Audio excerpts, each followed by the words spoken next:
په مرض وفات کې صحابه کرام را جمع کړي او هغوی ته د جهاد تلقین ورکړي.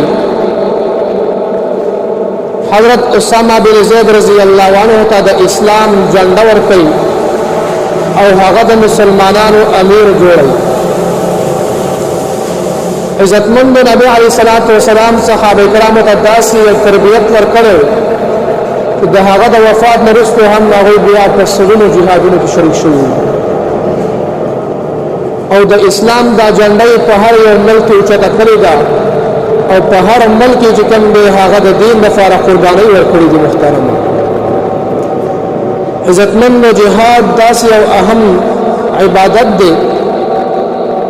حدیث شریف کې راځي چې چا په خپل باندې د جهاد دا ورنګ په جهاد کې د چا په خپل باندې لږه ګرد غبار ولګيږي نو په هغه بدن باندې په هغه خپل باندې د جهنم اور چې کوم دی حرام دی.